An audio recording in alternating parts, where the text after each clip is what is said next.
sees the committee's final rankings playing out at noon Eastern time on ESPN. Indiana earning the top seed after beating Ohio State in the Big Ten championship. Buckeyes take the 2 seed over Georgia. Tulane, James Madison earn automatic bids over Duke as conference champs. And Notre Dame and Alabama earn the final 2 at-large spots, making Miami and BYU the first teams out. This is what she projects. This is not Heather Dinich's opinion. Do not flood her timeline on Twitter, okay? Paul Finebaum joins us. Now, we're going to get an opinion from this guy. He's not going to give us a projection. I'm sure that tomorrow's show is going to be very easy. Just open up the phone lines and just sit there and listen to your callers on your radio show. I want to know the best teams, because this is what this is all about. It's the 12 best teams. There are 2 spots and 3 teams. Give me the best teams to make the playoff between Alabama, Notre Dame, and Miami. Kevin, that's an impossible question to answer, but I'll give it a shot. The answer is Alabama, but hey, that Miami lawyer is me right now, and there is a stipulation to that because that is not how we got to this point.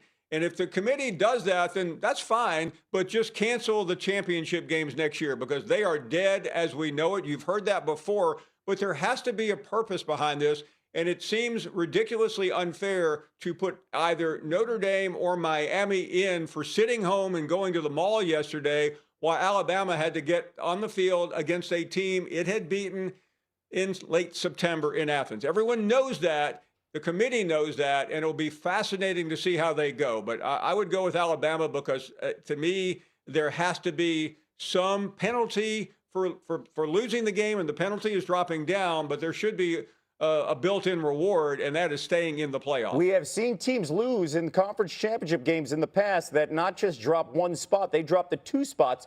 So you gave me just 1. I want the second best team in your mind of those 3 teams. That is between now Notre Dame and Miami. And Kevin, that's the easiest question you've ever asked me, because there should be no doubt about this. Nolo contendere, to sound like a lawyer in court. It is Miami. I don't want to hear from Notre Dame. You played on the field, you lost. Don't give me data points. Don't give me gibberish. Don't tell me anything. You're not even in a conference. You don't even belong in this conversation because at least Miami plays in the conference. Now, why they didn't get in the conference championship game, I'll defer to Charlotte and the ACC commissioner for whatever convoluted reason they came for putting Duke in. I realize that's a question later, but Miami definitely should be in there. You have to reward the head-to-head. Other than that, they're pretty much identical teams. Paul, I want to ask you, 2017, we had Auburn number 2. They had just beaten Alabama. Alabama was 5. Auburn loses to Georgia. Alabama gets in after that loss. They were out, and then with Auburn losing, they got in. They go on to win the national championship. Haven't we already seen that play itself out where a team that was sitting on the sidelines, wasn't playing, was rewarded because a team playing in a conference championship lost? Dusty, I don't want to sound like an Alabama historian, but I am. And not only are you correct, it also happened in 2011. Don't forget, Alabama lost to LSU on its own field, didn't go to the SEC game, and guess what? They got to play LSU in the national championship game and shut them out. Yes, it has happened before, but we are now in a different iteration, and I think you have to respect however convoluted this system is. And by the way, it is convoluted. And Kevin, you asked me about the best teams. We're not even talking about Tulane and JMU. Good for them to get in. I'm happy for them. But if you're talking about the best teams, they don't fit into this equation either. Paul, it's Lewis. Hey, man, I just wanted to ask you something because, you know, we keep talking about and people keep bringing up the fact that this committee is a big eye test committee. So that means actually they watch the games and they are really trying to subjectively rank these football teams based upon how they actually play the game. So in that regard, when you're looking at Alabama right now and you watch how they played yesterday, you watch how they played against Auburn, and you watch how Miami finished the season and how Notre Dame finished the season. If you were to look at that and you're not looking at strength of schedule, strength of record, common opponents, you weren't looking at any of that, and you're just watching these football teams play, and you watched Alabama yesterday, who do you think is the best team right now as presently constituted? I think it would be a conversation between Miami and Notre Dame. And, you know, for all of what I've already said about Alabama sounding like I'm a barrister in court, Alabama has been terrible lately. That game yesterday, I've covered Alabama football since the end of Paul Bryant. He retired in 1982. That is one of the most disgraceful performances I have ever seen on a big stage. It was inexcusable. So, Lewis, yes, I'm not going to sit here and sound like a bigger idiot than I probably already sound like. Your question is correct, and there's no way losing my Alabama card-carrying trophy and card, you can't argue for that. But I think there's so many other aspects of this, and quite frankly, we're probably going to end up doing away with conference championship games, have a play-in game, and that's probably where we should be having this conversation in the future with 16. But Alabama, the last couple of weeks of the season, does not belong on the same field with some of these other schools. Paul, coming into this game, or really all the games yesterday, I agree with you in the sense that the conference championship should be seen as a reward, not necessarily something that'll take you out of the playoff. But then Alabama got beat down by Georgia, so now we're looking at them as a different football team. But you kind of hit something right there. What do you think will be the best use of the conference championship games in the future as far as the CFP? It should be a play-in game. And being in Atlanta yesterday, I've covered that game so many times throughout my career. It was fun. It was a great celebration. But on the field, it just didn't feel the same. A couple of years ago, remember when Georgia and Alabama played, Georgia was a great team. Saban knocked them out. That was one of the better Georgia teams I've seen that didn't win a championship. There was real consequences on that game because Alabama was able to move on to play in a semifinal game. Last year, there was a little bit to it with Texas and Georgia, but there just wasn't much on the line. And I had somebody come up to me yesterday in Atlanta and say, hey, what do you think about that 1-versus-2 game going on up north? And I'm not playing dumb here. I had to think about it for a second because I've seen 1-versus-2 games as all of you, and it was probably the least compelling going in I've ever seen. We have to figure out a way to make these games on the final weekend more important, more compelling, and more meaningful, and having conference championship games does not answer that bill. Paul, let's go a little bit deeper here in this layered conversation, because if Notre Dame were to switch spots here with Alabama, it's suddenly a conversation with Alabama and Miami, right? Alabama lost to Florida State. Miami beat Florida State. You also talked about these games matter. Miami beat Notre Dame. So without question, Miami needs to get in over Notre Dame because the games matter. What would be the fallout? And I want to add one other thing. Alabama did win in Athens. They have the best win out of all three of them. What would be the fallout for the Tide if they do not get in after losing 28-7 yesterday? Well, you referenced the radio show Monday. End of the world as we know it, Kevin. I mean, we are having a substantive conversation about how bad Alabama looked, but I'm not sure Finebaum callers are going to have the same conversation. But in fairness, Alabama put themselves in that position. And yeah, they got the unlucky draw. They were the #1 seed in the SEC, and Kalen DeBoer can argue that. But he can't argue the fact that his team looked inept, ill-prepared, and out of sorts. They had a lot of injuries, but who doesn't have a lot of injuries on the first Saturday in December? Paul, looking forward to, of course, the calls tomorrow. Looking forward to what we're going to get in an hour. Thank you so much for joining us here, Paul Finebaum. Hey, and Paul's honest, though. I mean, obviously, he understands the situation. Alabama, they have the best win of the three teams. There's no question. You could even make a case they may have the second best of the three teams, right? Especially what they did against Vanderbilt. Now, I will bring this one thing up, though. They look sluggish against Auburn. Yep.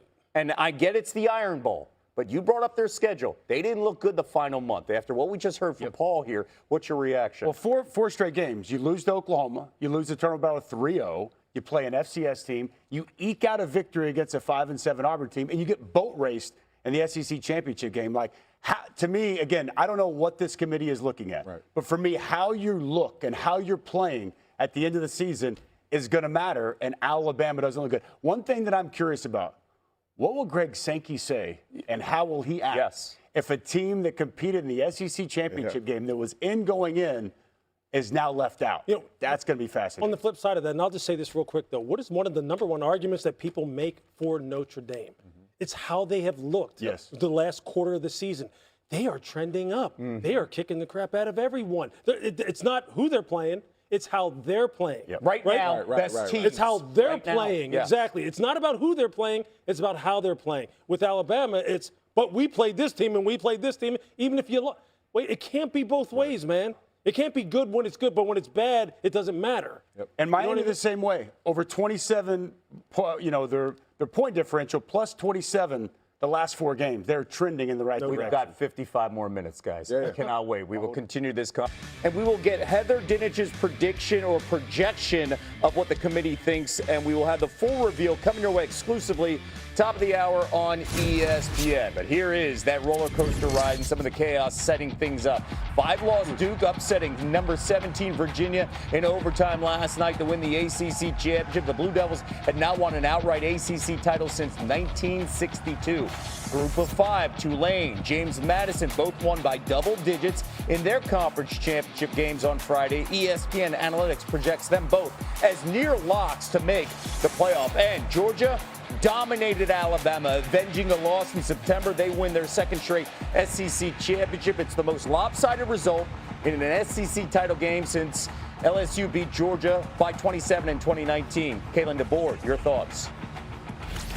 If this game applies to and takes away from our resume, I don't think that's right. I really don't. I think the precedent's been set, and I don't know how you can go into a conference playoff game when you're the number 1 seed and did all these things throughout the year, and playing in this game against one of the top teams in the country as well. How that can hurt you and keep you out of the playoff. We did everything that we could do. Again, I think back to the one game that we lost, against that Louisville team that was at a high-powered as they could possibly be and healthy at that moment. And I thought we hung in there with them and stood toe-to-toe with them. That's the only blemish in our record. We won a lot of different games, a lot of different ways. Oh, they don't have wins like this. They don't have a win against a team like that. And that's a big-time team right there in Virginia. 7 wins in this conference, 7 Power 4 wins compared to 0. No, that's a playoff team. Darren Mensah might be the best damn quarterback in the country. These guys deserve to be in. All right, here's how Heather Dinich sees the committee's final rankings playing out. Not her opinion. This is a projection.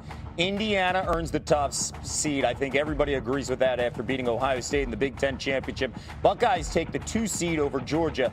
Tulane and James Madison earn automatic bids over Duke as conference champs. And Notre Dame and Alabama earn the final 2 spots, making BYU and Miami the first 2 out. And Heather Dinich joining us now live from Grapevine, Texas. Again, we are inside an hour from hearing the committee's opinion on the 12 best teams to make the playoff. Heather, what's the discussion playing out here specifically with the 3 teams and 2 spots available between Alabama, Notre Dame, and Miami?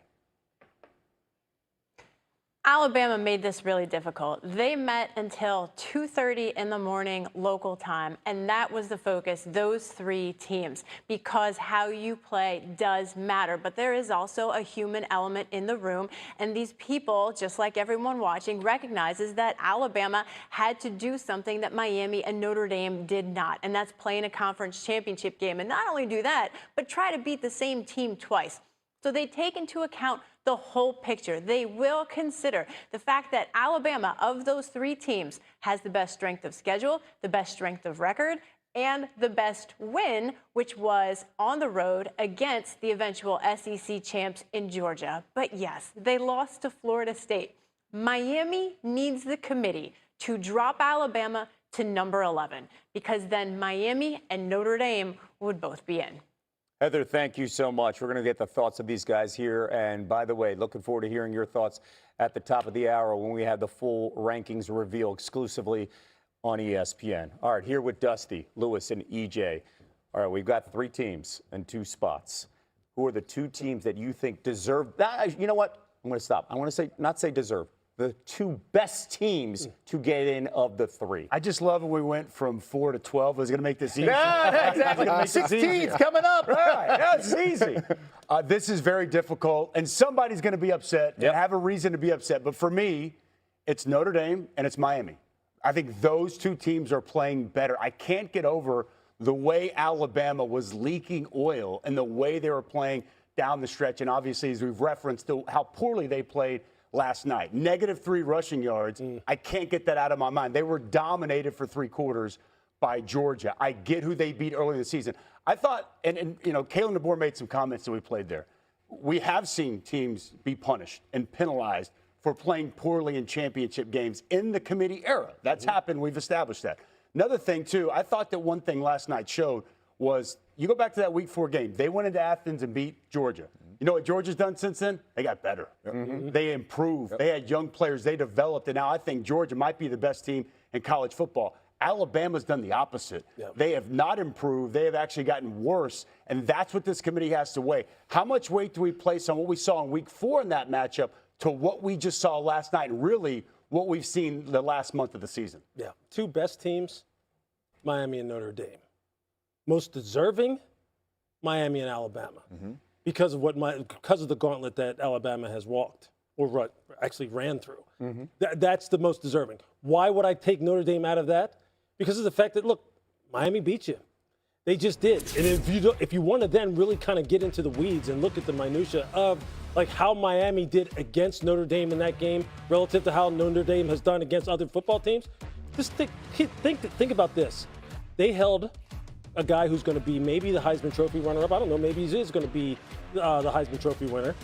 Jeremiah Love to 33 yards. 33 yards rushing, no touchdowns. He scored a touchdown in every other game of the season. Every other game. They dominated that football game. That head-to-head, look, it's not just about the score. It's about how you came about the score, how the game looked. And again, this is a committee, right, that watches football. This is a committee that really does value the eye test. And look, the eye test, the strength of schedule, strength of record. Look, I understand. It's going to be tough. There's going to be a fan base that is going to be really, really blazing hot at the end of today. But Miami and Notre Dame need to be the 2 that get in there. The more we talk about it, though, guys, it is hard to now penalize Alabama for competing in a conference championship. It is. Now, the way I see it, it should be Miami and Alabama that get in. And I think in the first hour we talked about this, the more I think about it, is that, one, you look at the finish of who Notre Dame had to play, it's completely different than who Alabama had to play. It's certainly probably completely different than Miami. Now, there were some opponents where there was some similarities, but ultimately you still go back to the fact that Miami beat Notre Dame head-to-head. And that, at the very end of the day, has to matter the most. If it's between, let's say Alabama does get in, the committee looks at this and says, all right, you played an SEC championship game, we're not going to penalize you. Now it's between Miami and Notre Dame. It's simple. Who won the game? And then the other part about this, well, they played them in week 1 back in September. Who cares? I just heard the same thing about Alabama beating Georgia. When was that game? In September. So you can't all of a sudden say, well, look, September helped you, and then it hurt you at some point. There's a lot of other things, too, right? You talk about C.J. Carr, right? He was young. It was the first game of the season. Now Chris Ash, first game is the DC. Exactly. Well, guess what? Guess what? Miami had a new defensive coordinator the first game of the season, too, and Corey Heatherman. But now look at how they're playing. Everything is trending up for these football teams. It just is. And in the end, when the metrics are so similar, when you're talking about Notre Dame and Miami, see, that's the easy one for me. That's the easy one for me. Miami, Notre Dame, okay, it's Miami. Now, the Alabama one, I can add. This is where I really, your stomach starts to turn a little bit. But I will bring up one thing. What we've seen in these Tuesday night shows, the committee clearly did not have Notre Dame like so close to Miami like we talk about in these metrics and the way we talk about head-to-head. That's the thing. That's been the gap. That's my question would be, well, okay, so what are you watching? What were you watching? Were you just focused on the SMU and the Louisville game? Is that, or those are the games? Is that when you started watching this football team? Right. Did you not watch their tape from the beginning of the season? Have you not watched the past month? We're kind of looking at the entire body of work. See, this is why some people say maybe the committee shouldn't start ranking teams and publicizing what their rankings are until the very end anyway. Yes. Because the first rankings, they were 18th. Miami. It's like getting a bad first impression with someone, and then they have to fight to change your perception of them. That's what's happening to Miami with this committee. Which I want to give Miami a ton of credit because they've changed everybody's perception. Because, look, they had this hot start, and they got up to number 2 in the AP, but then they did lose 2 or 3, and they were struggling. They weren't the same football team. But what did they do? They got better. They improved. And down the stretch, these last 4 games, I thought they started playing their best football. Carson Beck started playing better, 11 touchdowns, just 1 interception. We've talked about the line of scrimmage and all the things Miami brings. But then what the exclamation point, you did the game. I thought Pitt may win that game. I thought at the very least to be competitive. That was non-competitive. I thought they really put an exclamation point on the end of their season, and they sprinted through the tape. But the thing that bothers me, the committee didn't reward them on Tuesday. They didn't reward them this past week. No, they rewarded Alabama. Against Auburn. A common opponent, Miami and Notre Dame against my Pitt Panthers. And Pat Narduzzi himself says Miami was the team that when we played them, they really got after us.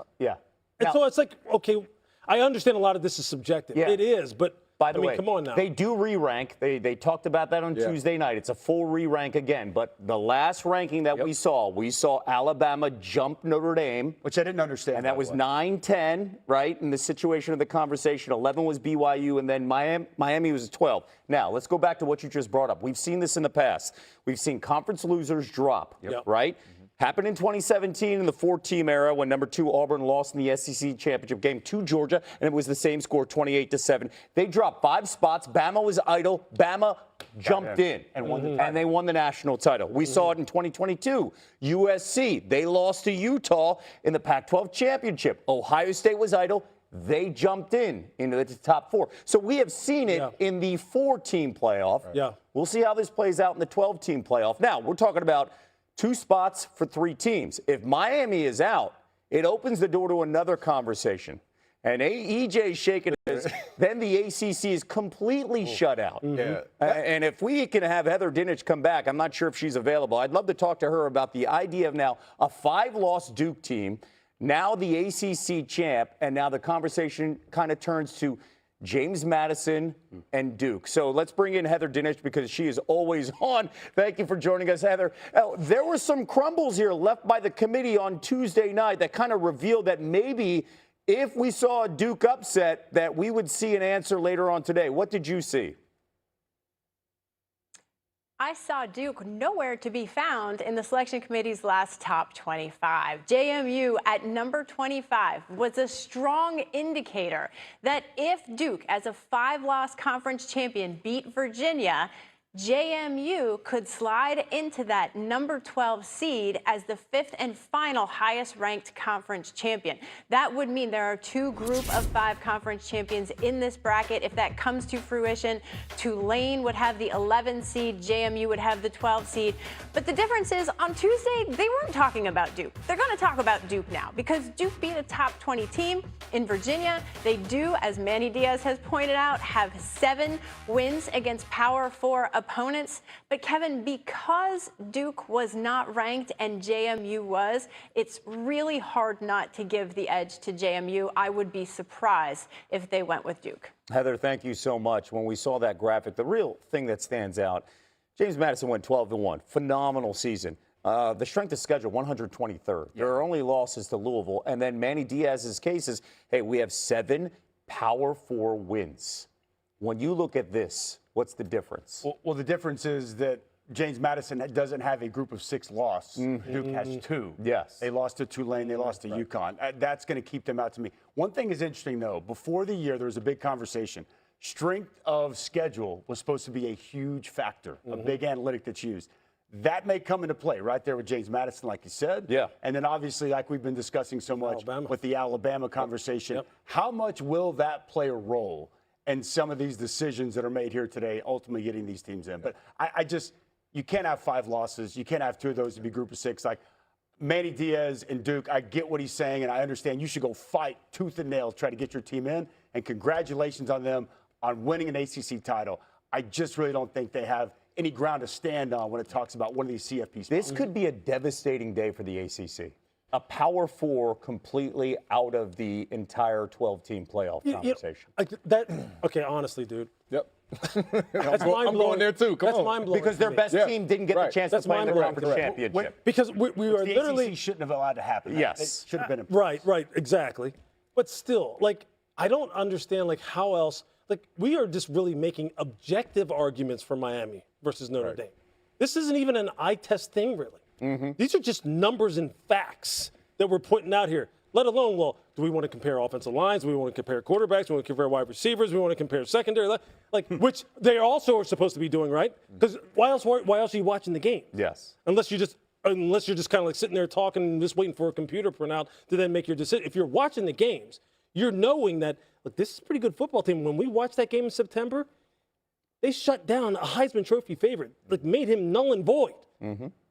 It was September. Yeah, and it was September when Alabama beat Georgia, right? So, and we're using that as something to kind of support them right now as Kalen DeBoer is sitting there going, we shouldn't be punished. So, look, dude, you've got to find a way to kind of like streamline this thing So where your own personal see, this feels like a personal feeling ranking almost. It's the best. You know what I'm saying? The eye test best team. Well, here's the thing too for Duke, right? So I don't even know if this is really an ACC conversation to do with Duke and Miami. The way I see this for Duke, like you mentioned, you lost to 2 G6 teams. You're not getting in. Also, you got 5 losses. You won the conference, but really Duke did Miami a favor here because if Virginia wins the ACC, Virginia's automatically in. Yes. Because they're already ranked and they're a conference champion. So here now, this is where space for a at-large has opened up for Miami. Now, there's some similarity because they're in the ACC together, but that, to me, is not necessarily an ACC thing. It's more of, okay, Duke's not getting in. You got to put Miami in that spot. And I don't even know if it has to do because they're in the ACC. Right. See, it shouldn't even have to come to that's that. What I mean. We have to put you in because we don't want to leave the ACC out. No, that's not what I'm saying. Yeah, that is it. it. They're humans. Yeah. Is that something that's discussed in there? Hey, guys. Of course it is. We're discussing it. No, I don't believe in that part. I don't believe in that part. Impossible job here. Yes, today. because if you go in one direction, then another direction, Fellas, right? it's simple. Who won the game head to head? Who won the game That's head-to-head? the question that needs to be asked in that room. We are We are filling a lot of